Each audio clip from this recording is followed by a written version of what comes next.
Okay guys, so hello everybody. So let's continue here. Activity 9, Grammar Focus. No finalzinho da aula anterior, a gente havia começado a falar sobre o verbo to be. E antes de mais nada, a gente começou discutindo sobre os pronomes, né? I, you, he, she, it, we, you and they. Pela primeira e única vez, eu vou colocar duas vezes o you para vocês, mas sempre lembrem que o you vale para singular quanto plural. Vai depender do contexto. Você fala you are my friend, você é meu amigo, minha amiga. You are my friends, vocês são meus amigos ou minhas amigas. Então vai depender do contexto para entender. You are my friend, eu estou lidando com um interlocutor, uma interlocutora. You are my friends, aí já é plural, dois ou mais, duas ou mais, ok? E depois a gente passou aqui para ver o verbo to be. Então assim, o verbo to be é o único verbo do inglês que vocês vão ver uma forma diferente para cada sujeito. É o único que dá mais trabalho de lembrar, mas como todo mundo já promete que é o que só viu isso na escola, o professor só ensinou isso na escola, é o que fica mais fresco na cabeça. Então assim, mesmo com o microfone fechado de todo mundo, eu vou ler cada um, vocês repetem. Então, I am, you are, he is, she is, it is, we are, you are, they are. Eu coloquei aqui à frente um auxílio de como... Acho que, Cris, abriu o seu microfone. Ah, ok. Aqui, eu coloquei aqui à direita, à frente, como pronunciar. Então, um auxílio em escrito de como pronunciaria, né? I am, you are, he is, she is. Aqui, à direita no quadro, a gente vê uma contração. Aqui são as contractions. Então, um breve resuminho, eu não lembro se eu falei no final da aula passada. Contractions não é acochambração, não é abreviação. Contractions, contrações, fazem parte da gramática, tá? Então, uma coisa é você escrever I am, outra coisa é você escrever I'm. Uma coisa é você escrever you are, outra coisa é você escrever your. Como tem o sinal de igual, em valor gramatical, semântico, do sentido do que se fala, I am e I'm significam a mesma coisa. Só que isso é uma contração. Basicamente, a gente pega duas palavras e junta em uma só e causa aí uma separação por causa desse apóstrofo, que é essa vírgula no ar aqui, no caso, né? Para que servem as contrações? Quando a gente contrai, primeira coisa, claramente dá para ver que a gente escreve menos. Então, no fator escrito, a gente economiza aí geralmente uma letra ou duas letras, certo? Na fala, dois sons se tornam um. Então, em vez de falar I am, que claramente são dois sons, I am, vira I'm, vira um som só. Então, economiza na escrita, economiza na fala. Economizar não tira nenhum poder gramatical de vocês, tá? Então, não caiam nas fake news, nas mentiras, de assim, mas eu ouvi dizer que num e-mail de trabalho eu não posso usar contração. Ouvi dizer que no meu TCC, no abstract lá, num artigo científico, eu não posso usar contração. Pode sim, faz parte da gramática e não é acochambração, não é um tipo de facilitador, tá? Ele está dentro da gramática e tem o mesmo valor gramatical e semântico, tá? Então, o que muda? Na escrita a gente fala menos, na fala a gente acaba falando um som a menos, fica um pouco mais comprimido, certo? E também, na nossa fala, o texto fica um pouco mais despojado. Despojado não quer dizer que a gente está falando com gírias, quer dizer apenas que a gente está falando de uma forma um pouco mais fluida. Não é porque a gente contrai que necessariamente a gente fala mais rápido. São menos sons, de fato, então a gente acaba falando um pouco menos. Mas contrair não quer dizer que você tem que falar mais rápido. Você pode falar de uma forma mais lenta, vagarosa e tal, e passar a mesma mensagem, tá? A contração é só uma forma de facilitar na nossa fala, na nossa escrita, utilizando um recurso da gramática, tá? Eu recomendo altamente que vocês estudem, se acostumem com as contrações, porque é muito do que vocês vão ouvir dos falantes, nativos ou não. Não quer dizer que quem fala com contração fala melhor ou saiba mais de inglês, mas é muito mais comum as pessoas falarem com contração, porque você acaba falando menos, falando de uma forma um pouquinho mais fluida, tá? Então melhora a nossa fala, o discurso fica um pouco mais despojado, mais usual e não fica tão quadrado, digamos assim. Formalidades não é você contrair ou não contrair que deixa o seu texto mais profissional, mais formal. mas quando você usa mais contrações, o seu discurso fica um pouco mais despojado, mais fluido. Então, é altamente recomendado. Existem sim alguns complicadores que as pessoas falam. Putz, Fábio, mas o you are contraído parece com o your, do what's your name. E não tá errado. De som, tem o mesmo som. You are contraído, né? Que é esse aqui. Your. O your do possessive adjective, que a gente viu numa lição acima, que era seu nome, né? Que é o possessivo. Em pronúncia é o mesmo. Porém, na escrita é diferente e valor gramatical é diferente. Um é seu ou teu e o outro é, vocês são, por exemplo. Ok? Então, existe um pouco dessa complicação das pessoas falarem, nossa, mas parece um som, confunde com outro. Isso pode acontecer. E às vezes tem gente que fala, mas eu não lembro como que fica o som do we are contraído. Isso é normal também, mas vem da prática, tá? Nesse primeiro instante, a gente vai trabalhar com esses daqui, esses pronomes e verbos to be. Então assim, mesmo com o microfone fechado, o contraído, eu vou colocar aqui à esquerda, tá? Pra não ficar tão bagunçado. Esse aqui se pronuncia, podem repetir depois de mim, I'm. Esse aqui contraído fica your. Esse aqui contraído fica his. Esse contraído fica she's. Esse contraído fica it's. Ok? Até esse instante, alguma dúvida? Quanto à pronúncia? Não, a única dúvida que eu tinha era esse do your com o your mesmo. Parecer com do what's your name, né?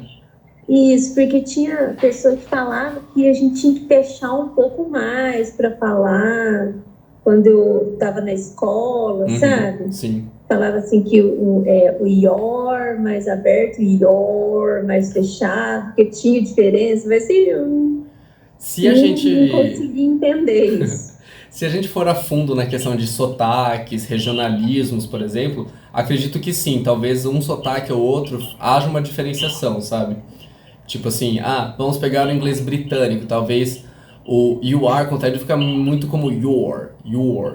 E o seu ficaria mais como your, mais aberto, como um acento agudo, né, do português, tipo vovô e vovó, né?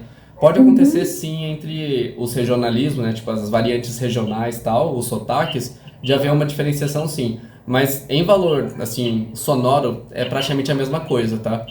Vai muito do contexto. Não faz sentido eu perguntar what's your name? E nesse your tá escrito ali um you are, né? Tipo, qual é, você é, nome, né? Não faria sentido no valor semântico, né? Ok? Sim. Eu concordo com isso também, mas isso dava muita dúvida, dúvida. Sim. São várias coisas que, assim... Bem, quando a gente aprende inglês na escola, a gente é bem jovem, né? Criança, adolescente. Então, se vocês tiverem sido como eu na escola... Eu preferia... É o que todo professor fala que não, é o que eu fazia de errado, né? Não vão pra casa com dúvida. É exatamente o que eu fazia. Eu preferia ficar com dúvida e consultar em enciclopédia, porque na minha época não tinha internet, né? Do que perguntar pro professor e tirar essa dúvida. Então, assim, muita coisa a gente vai carregando na vida mesmo de erros mesmo. Uma coisa que eu brinco bastante... Havia não, né? Ele tá vivo ainda. Tem o Gilberto Barros, que ele é de algum outro canal que eu não sei qual...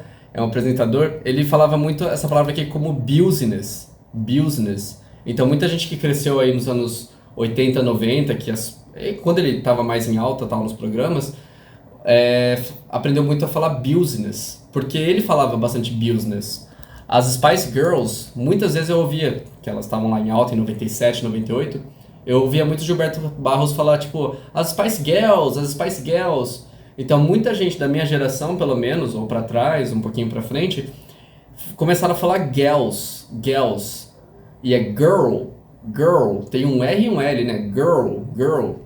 Tem aqueles chá, acho que é uma marca de chá, né? Earl Grey. Earl. Porque tem um R e um L. E um R e o L no inglês é literalmente um som grunhido e um som né? Da língua no céu da boca. Earl Grey. Assim como girl... Tem um R e um L. Girl, Spice Girls. Mas por conta do Gilberto Barros falar bastante Spice Girls, business, muita gente aí dos anos que cresceram, passaram pelos anos 90, assistiram muito Gilberto Barros, acostumaram-se a falar business e girls, né? Mas daí é um erro de pronúncia. Não sei se existe uma variante de alguma cidade nos Estados Unidos, na Irlanda, sei lá, que fala girls e fala business, mas é uma pronúncia errada, ok? Alright. Mais alguma dúvida? Alguma observação? Não? Bem, opa. Como a gente vai passar por exercício agora, eu vou dar um print dessa parte aqui e eu vou enviar para vocês no grupo do WhatsApp, só porque eu vou ter que descer a tela. Então, claro que o livro vocês têm acesso, e agora a gente vai resolver este exercício aqui. Primeiro, eu vou mandar para vocês no WhatsApp o print que eu dei da tela, com as explicações, com os meus rabiscos. So, here. Então, para quem consultar no grupo do WhatsApp, eu acabei de mandar agora um print da tela, que é essa parte aqui de cima, com as explicações. E eu quero que vocês resolvam este exercício aqui.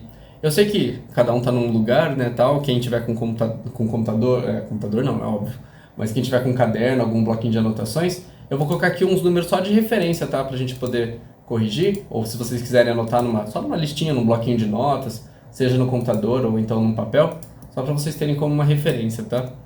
Este exercício é o seguinte, é um diálogo que continua ali do David e da Jennifer e entra uma terceira personagem, que vai ser apresentada aqui, a Sarah. David e Jennifer eram o pessoal da primeira atividade, aquele oriental e a menina de cabelo meio loiro, e eles estão conversando e depois a Jennifer apresenta a Sarah Connor, que é uma terceira personagem aqui, tá? Sempre entre parênteses há duas opções, vocês vão escolher apenas uma, que é a correta. Então, hello Jennifer, how is you or how are you? How are you? Mesmo que a Jennifer seja uma pessoa só, não vai ser is, tá? Então, how are you?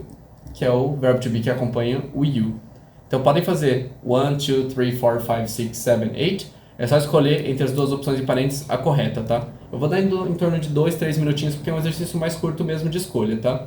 Se tiverem qualquer dúvida, podem abrir o microfone e me perguntar, eu estou sempre aqui. Ok? So let's go. 2, 3 minutes. Ok, guys. Alguma dúvida? Alguém? No? Well. Eu vou designar aqui por linha, só para ficar mais fácil da gente resolver. Então, a Cris tinha falado que não ia poder falar. Se a Cris puder falar alguma coisa, é só me avisar aqui. Ok? Opa. And then here. Se alguém também não conseguir falar, pode me avisar. Tainá. And then Silvana. And then Teca. Patricia. Tainá. Silvana. Ok. Eu vou começar, então quando for a linha de vocês, que eu coloquei uma pessoa praticamente por linha, e depois repete, daí é só abrir o microfone e ler a linha pra mim, tá? So let's see. I start. Hello Jennifer, how are you? Teca.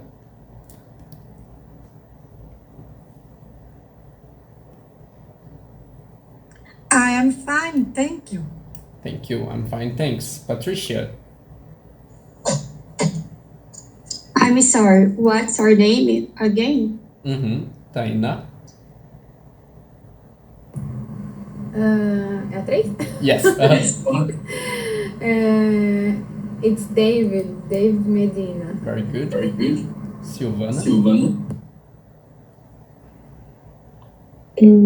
That's right, Dave. This is Sarah Connor. Sarah Connor. Connor.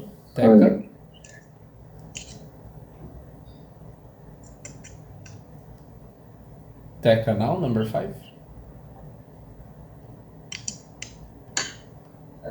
She's in your math class. Correct. Patricia, number 6. It's nice to meet you. Very good. Hi Sarah, it's nice to meet you. Tainá, number 7. Hi David, I think you are in my English class too. Thank you. Silvana. All right. Yes, I am. Very good. Ok. Todas as respostas foram certas, corretas. Alguma dúvida sobre as respostas? Alguém marcou alguma coisa diferente? Quer questionar? Essa 3 ali, ó. Por que é it's? It's David. Bem, é o próprio David que fala, né? Primeira coisa, a gente vê que o David é o falante. Se ele falasse... certo, verdade. Basicamente, assim, se ele falasse he's David, ele estaria apontando para um David e falando assim, ó, ele é o David, né? He's David. Mas ele fala de si próprio, de seu nome, né? It's David, meu nome é David. Quem é David? O nome, né? Claro que ele é o David, mas ele não tá apontando para um terceiro. Então ele fala, oh, it's David. David Medina, ok? A mesma coisa acontece... Thank you very much. Number 6 é quando ele fala it's nice to meet you. Bem, primeiramente é o nome da lição, né? It's nice to meet you. Mas assim... por que it's nice to meet you? Não seria eu sou um prazer em te conhecer, seria mais como é um prazer te conhecer. E esse ficaria pelo it's, certo? Coisa, objeto. Ah, it's nice to meet you. É um prazer te conhecer. Assim como é David, ok? Alright. Alguma outra dúvida de alguém? No? So let's continue. Agora a gente tem aqui um outro diálogo com uma nova personagem que é a Nicole, ok? Novamente, é um diálogo utilizando o verbo to be, pronomes I, you, he, she, it, ok? Bem, um pequeno spoiler, ou então uma fofoquinha, é muito parecido com esse diálogo aqui, que a gente fez lá atrás. Então o que eu vou fazer, e não vou julgar ninguém, tá? Eu vou dar um print dessa imagem e vou mandar para vocês pelo WhatsApp. E agora, eu dou em torno de 7 a 8 minutos para resolver esse exercício aqui, tá? Ok, guys. So let's check. Se alguém precisar de mais algum minuto, pode comentar, ok? So let's see. While you're here. So, Taka, Patrícia, Tainá,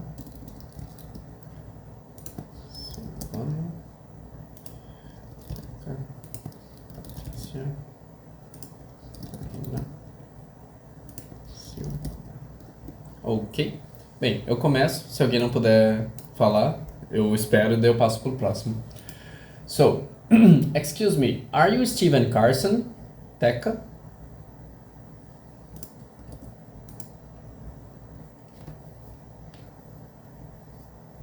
Teca? Hi. Yes. Ok.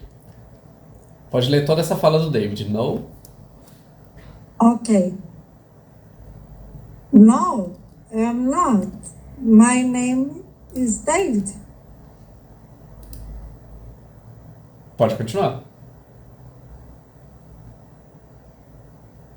Você tá no mudo agora, Teca.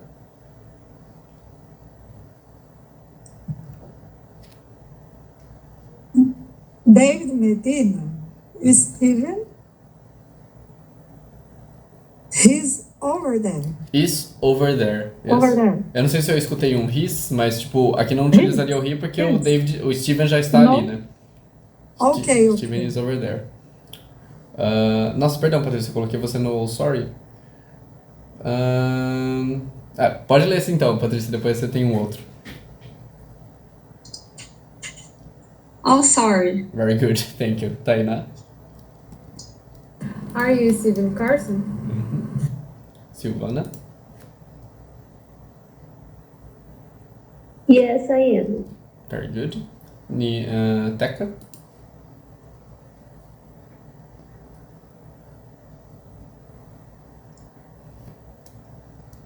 He's Nicole Johnson. His. É a própria Nicole que tá falando. Ela se apresenta, né? Hi. Hi. I am Nicole Johnson. I'm or I am. Tanto faz um ou outro, contraído Ok. ou não. Thank you.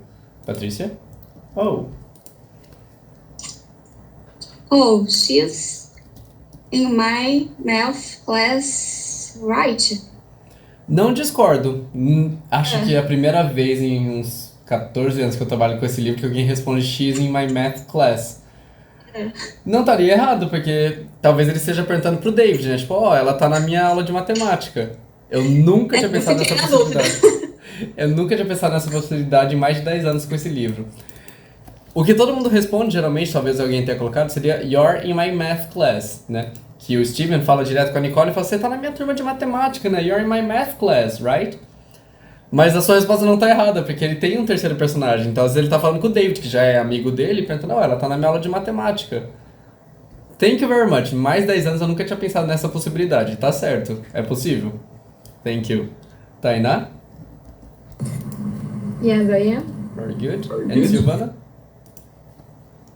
It's nice to meet you. Clássico, it's nice to meet you, thank you. E lembrando que, se não quiser falar o it's, falar só nice to meet you, também tá certo, ok?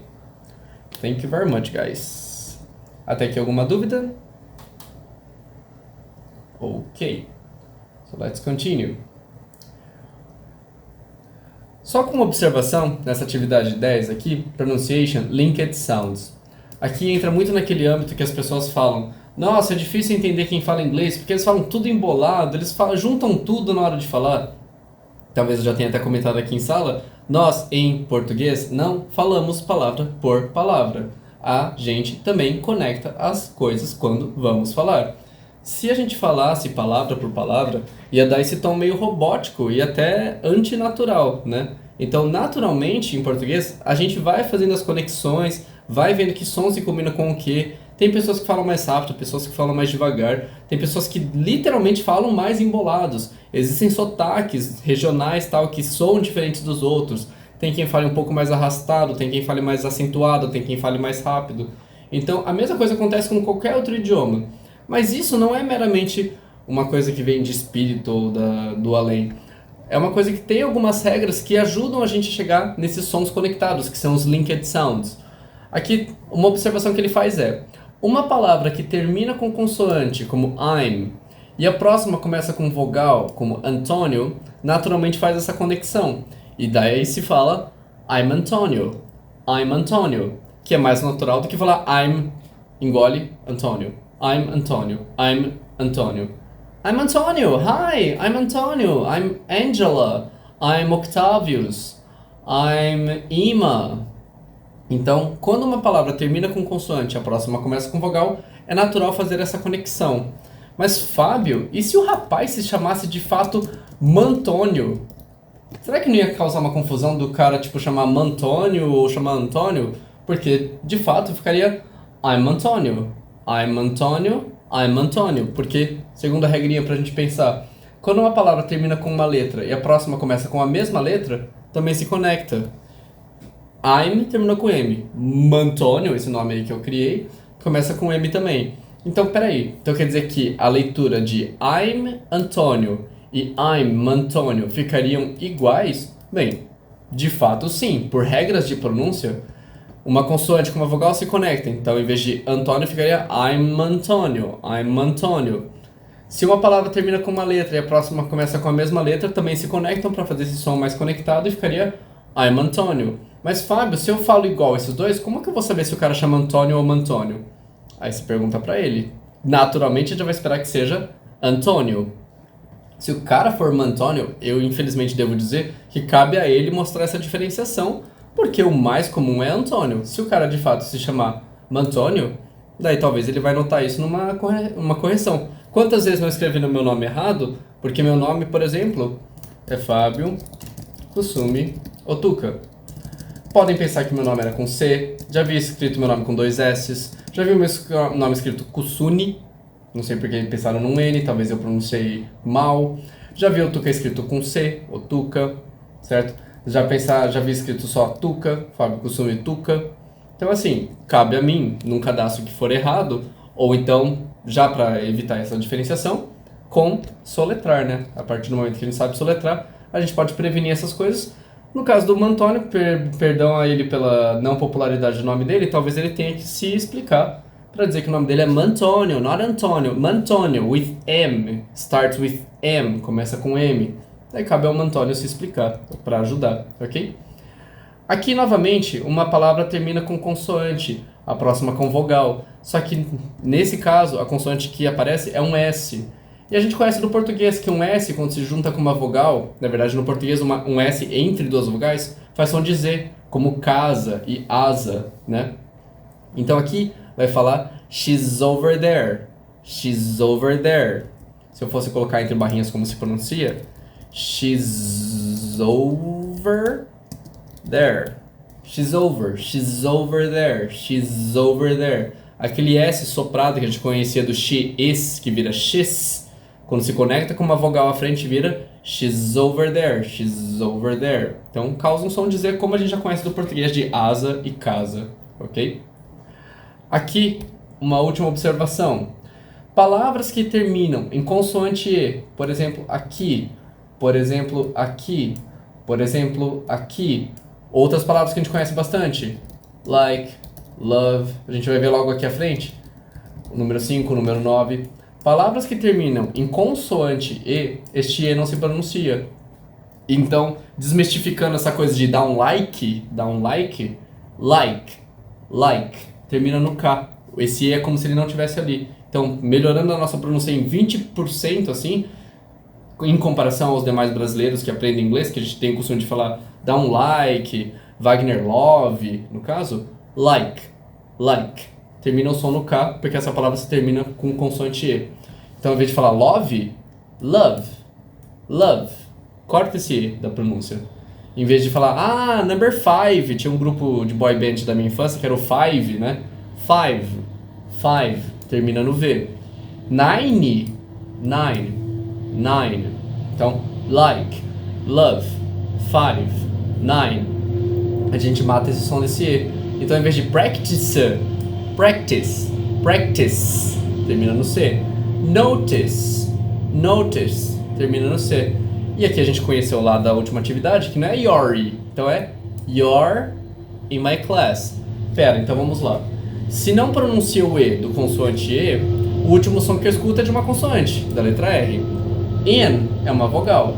Então fica you're in my class. You're in my class. Ficaria algo como you're in my class. You're in my class. You're in. Ok? E lembrando, fazer contrações ou conectar sons não implica necessariamente que a gente tem que acelerar a nossa fala. Simplesmente a gente fala menos e os sons ficam mais conectados. Então, claramente a gente vai estar falando menos. Mas isso não implica de vocês correrem na hora de falar, tá? Não pense que tipo, agora eu vou juntar I'm com Antônio, vai ficar I'm Antônio. Não precisa. Juntou she's over there, então tem que falar she's over there. Não, she's over there. For example, Nicole, she's over there. Of course, she's over there. Can't you see? Você não consegue ver, ó. She's over there. Vocês podem falar de uma forma mais lenta, certo? Aí é só um auxílio na pronúncia para ficar mais conectada, ok? Até este momento, alguma dúvida sobre essas conexões? No? No questions? Activity 11, the numbers. Personal information, a gente vai ver então do 0 até o 10. Basicamente os dígitos, tirando o 10, né, que é uma composição já. Então assim, mesmo que com o microfone fechado, mas após o 10, se alguém quiser fazer alguma consideração, alguma dúvida sobre algum número, pode me perguntar, tá? Vamos primeiro passar até o 10, depois se alguém tiver alguma dúvida, pode me perguntar. Então, mesmo com o microfone fechado, repeat. 0, 1, 2, 3, 4, 5, 6, 7, 8, 9, 10. Alguma dúvida sobre algum som? Algum número ficou mais diferente? Algum que vocês já tinham alguma complicação antes? No questions? Yeah, No? a question. Alright. Bem, vou fazer... I need a question. Sorry? Pode falar, Teca. I need a question. Não entendi. Pode falar. 0 all Certo. is correct? 0 Yes. all? Bem, Yeah? yes. O que acontece é o seguinte, a gente aprendeu no alfabeto que a letra O em inglês seria O, certo? Isso não muda o nosso entendimento de letra e número. Uma coisa é letra, uma coisa é número, apesar dos dois serem uma bolinha, tá? Então o que acontece é o seguinte, sim, O continua sendo a letra O, tá? Mas, por exemplo, pelo menos a gente aqui que for de São Carlos, aqui é muito comum a gente ver telefones que são 3361, 3362, alguma coisa, né? É comum a gente falar, é comum não, acho que 99% dos são carlenses, quando vão falar um número de telefone, falar 3361, 3362. Só que esse número se chama 6, né? A gente adotou aí o apelido do meia como meia dúzia, que é o número 6. Então aqui em São Carlos, pelo menos, quando a gente vai falar número de telefone, é muito comum falar, ó, é 3361 não sei o que, 3362 não sei o que. Então a gente adotou o número, a palavra meia, que significa meia dúzia, para substituir o 6. Para quê? Eu entendo o seguinte, se a gente for pensar em ligações de telefone, mais um pouco para trás, né, na minha infância, assim, às vezes tinha muita interferência, som chiado e tal, e na hora que você tá só falando sem ter a imagem disponível, um som de um 3 e um 6, até um 10, pode ser parecido. Então foi adotado falar o número 6 como meia para diferenciar do 3, quando a gente vai passar algum código, algum número de telefone, alguma informação que vai diferenciar um 3 de 6, né? Então, assim como a gente apelidou o 6 de meia, no inglês apelidou-se o zero de O. Eu acredito que zero não parece com nenhum outro número, né? 0, 1, 2, 3, 4, 5. Não parece em pronúncia com nenhum outro. Então é diferente da nossa história com o meia. É simplesmente para falar menos. Em vez de falar zero, imagina os nossos 1000 contra aí dos CNPJs, né? No finalzinho 0001. Então, se a gente fosse falar 000, falar 000, ficaria complicado. Você pode falar triple O, triplo O. Mas claro que quem estiver lidando com CNPJs sabe que CNPJ não tem letra, então vai colocar 0001, o nosso famoso 1000 contra, e daí termina, ok? Então é uma questão muito mais de praticidade, o O. Mas não deixa de ser a letra O. Uma coisa é a letra O, outra coisa é o número 0, né? Como eu disse, se a gente for passar um código alfanumérico, por exemplo, para alguém que pode ter letras e números, prefiro falar zero, para ficar muito claro que é um zero e não um O. Porque se você quiser facilitar e falar um O, era para ser um zero na sua cabeça, né? Mas quem está escutando não vai saber, ok? Placas de carro, se vocês lidarem com uma pessoa tipo eu, que não lembra como que funciona a placa de carro, se vocês falarem o zero no lugar do O, ou se falarem o O no lugar do zero, é capaz de eu colocar tudo letra O. E não vai ter nenhum zero na minha placa, ok? Então, saibam muito bem como que vocês vão lidar com essa informação. Assim como o 3361. Já vi sim pessoas em São Carlos falar 3361. E na minha cabeça às vezes são com 3331, como se tivesse 3331. Então a gente adotou o meia para facilitar, para não confundir com o 3, ok? Alright. Então, 0 ou O vale, especialmente quando vocês forem passar um código só numérico, tá? Se tiver letras, prefiram falar O quando for O, 0 quando for 0, ok? Alguma outra dúvida? Não? Considerações, que eu havia falado, né? Palavras que terminam com consoante E, a gente não pronuncia esse E. Então, para melhorar aí bastante a pronúncia de vocês em relação ao resto dos brasileiros que aprendem português, e isso não é preconceito com o brasileiro não, tá? É muito a questão de que no português a gente se acostumou a falar dá um like, Wagner Love, five, né? Então a gente tinha costume de pronunciar muito esse E. Porque no Brasil, quando a gente fala essas palavras, a gente costuma falar esse E do down like, né? Então, para melhorar a pronúncia de vocês, evitem não, né? Não falem esse E no final de palavras que terminam com consoante E. Tirando o one, né? Mas você vê que a gente não fala one, né? Então, 1, 5, 9. Assim como like, love, etc. Ok? O número 8 a gente já havia colocado ele em confronto com a letra H, né? Que a letra H é mais algo como H, esse som chiado. E o número 8 é um som mais seco como 8, como se fosse um T bem seco, 8, ok? 6, 7, 10, acho que não tem tantos problemas. O 10 lembra daquele do Taylor, de ter esse soprinho na letra T, ou então lembrar de minha tia, meu tio, né? 10. 4, não tenho medo de soltar, quem tiver o sotaque mais puxado da letra R, não tenho medo de soltar o for, a mesma coisa como red, green, brown, orange, purple, não tenho medo da letra R. 2, muito parecido com o 10, tem um sopro, né? Two. Não é um chu e não é um tsu. É um meio termo entre os dois, então ficaria two, ok? O 3, a gente ainda vai conversar bastante sobre ele no futuro, tá? Se alguém quiser posicionar um pouco sobre a questão do 3, alguma dúvida, algum alguma angústia com o TH e tal por agora, pode comentar, mas a gente ainda vai trabalhar bastante. Eu tenho uma angústia. Diga. Às vezes eu confundo muito o tree com o tree de árvore. Ok? Essa é a grande questão, né? Porque assim, o número 3 é um TH. Então, necessariamente, perdão pela cena que vocês vão ver agora, assim, ó, a língua fica entre as duas fileiras de dente. Aqui, a ponta da língua. E a gente assopra. Então, esqueçam totalmente que tinha um T ali. Porque não vai fazer som de Tatiana, Tainá, Thaís. Não vai ser um som de T. Então, vai ser um som soprado. Então, algo como three, three, three, ok? É um sopro. Esqueçam que é uma letra T. Na estética ali na escrita tem uma letra T. Mas é um som muito mais soprado. Então, é three, three. Talvez não pegue muito bem assim o sopro que eu estou produzindo, mas é um three, three. É um som soprado. Já a árvore é o tree, tree. Como muita gente pronuncia errado o número 3. Tree.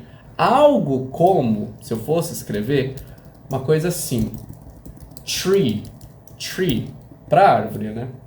A árvore produz um som mais ou menos assim. Tree, tree. Faz um tch do el tchan, só que com Então, tree, tree, tree. O número 3 é um som soprado, porque todo TH é um som soprado e fica three, three. Assim como é thank you. Se vocês separarem no som, vou falar meio perto do microfone, ó. Thank you, thank you. Não faz um som de T, como thank you. Não é tank, tank é tanque de guerra, né? Tank. Então é thank, thank. É um som soprado. O verbo pensar, think, think. O que vocês devem desapegar daqui pra frente é que a letra, o TH, não tem som de T. Então não esqueçam que é um T, é um TH. E esses juntos fazem o som da língua presa, ok? De pessoas, amigos, as coisas. É o som da língua presa, tá? Mas a gente vai trabalhar bastante nisso ainda pra frente, tá bom, Teco? Mas o three é um som soprado e o árvore é mais algo como tree, ok? Thank you. Thank you. Mais alguma dúvida? Alguém? Não?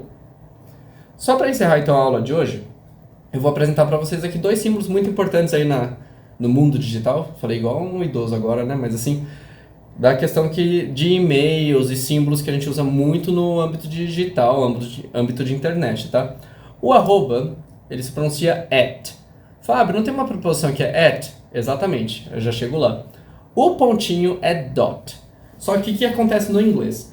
Em português, quando a gente fala ponto, podem ser tantas coisas. Pode ser ponto da prova, pode ser ponto cruz, pode ser um ponto do basquete, pode ser um ponto final de frase, pode ser um pontinho de um endereço eletrônico, né? De um site, de um e-mail.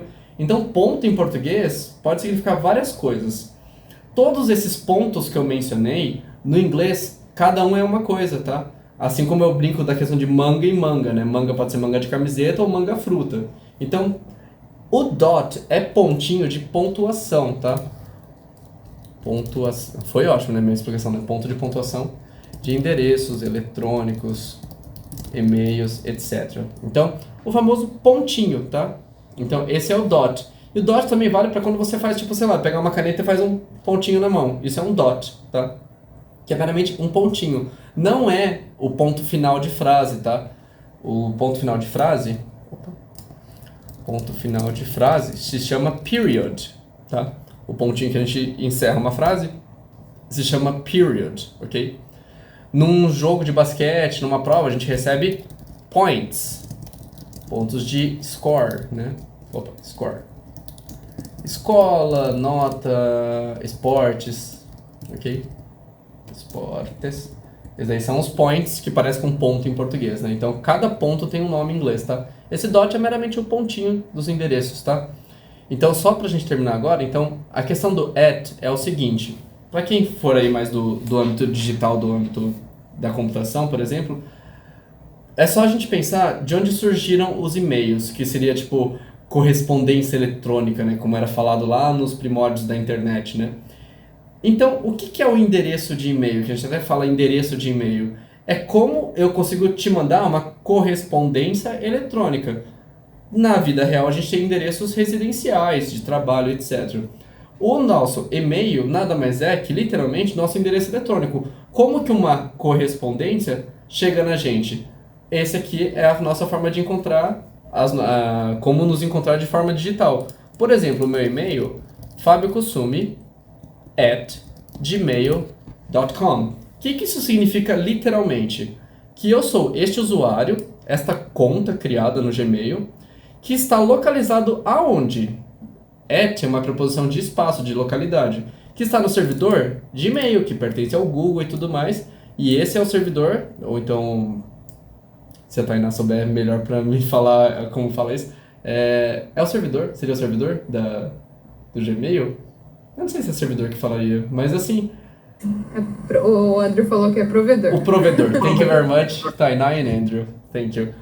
Seria o provedor. Então, eu sou esta conta. Esta conta pode existir no Yahoo ou qualquer outro provedor, mas no caso da minha, está localizado no provedor gmail.com, porque é um e-mail comercial.